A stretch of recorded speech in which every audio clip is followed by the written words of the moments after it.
Ako na talaga kunin si Bebeng sa tiyahin ko. Jenna, awang-awa na ako sa kapatid ko. Kanina nga eh. Gusto ko na talaga siya itakas eh. Benjo, huwag mong gagawin yun. Baka mamaya, pakulong ka pa ng tiyahin mo. Nga lang iniisip ko eh. Ayoko makulong. Kawawa naman to si Bebeng kung ganun, di ba? Dami ko pa naman pangarap para sa kanya. Makapag-aral. Bigyan na magandang buhay. Sino mag-aalaga sa kanya kapag nawala ako? Kaya nga dapat, magsumikap tayo eh. Para naman mailayo natin ang mga mahal natin sa buhay sa mga nangaapi sa kanila.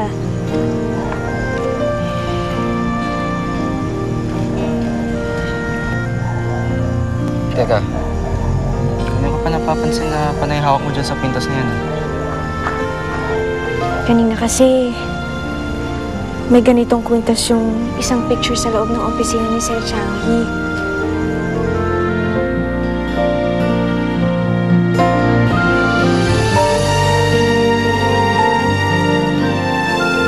Sarang mahal mo ni Himulyo sa'yo. Tulungan mo ako magkaroon ng lakas.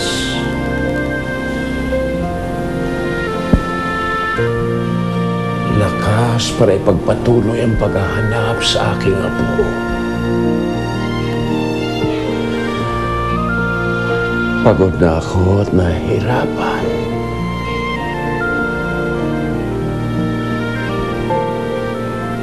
Pero hindi ako susuko. Hindi.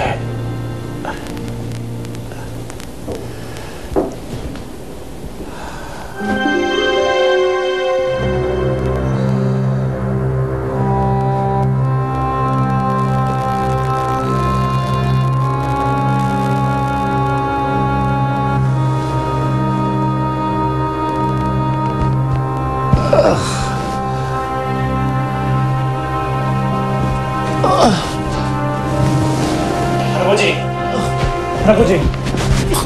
아버지! Joshua, gamot ko. ito po.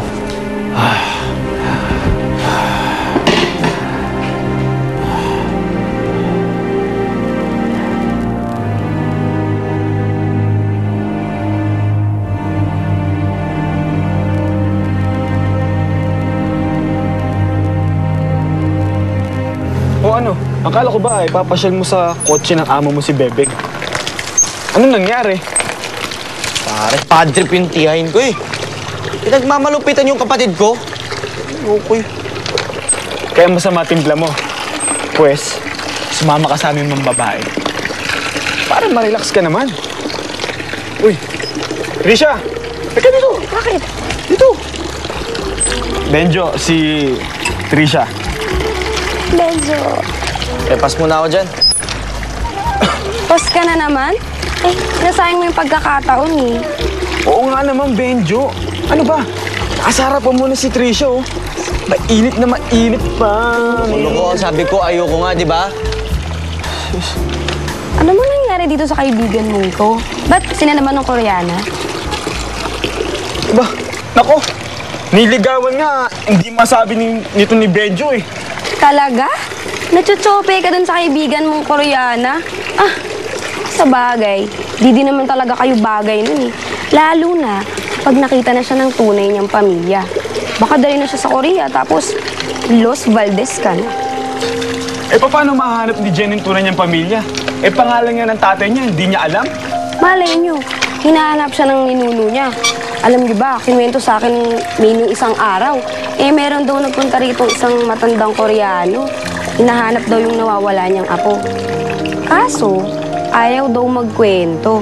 Ang akala pa nga raw ni May, eh yung kaibigan mo yung hinahanap ng matanda eh. Kaso nga lang, nung pinakita na yung address, di naman daw. Talaga? Kailan yan? Dito lang. Ang sabi pa nga raw ni May, eh mukha raw mayaman yung Koreano. Bigatin daw eh.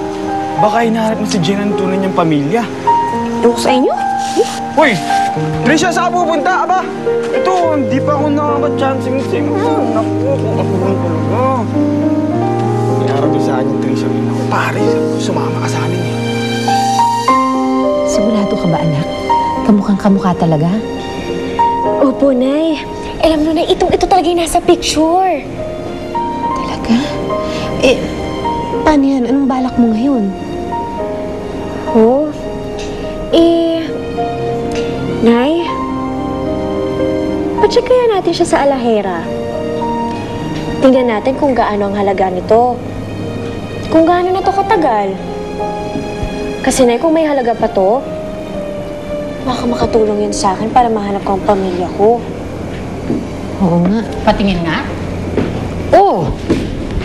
Meron naman pala kayong tinatagong alahas eh. Sana noon nyo pa to binayad sa akin.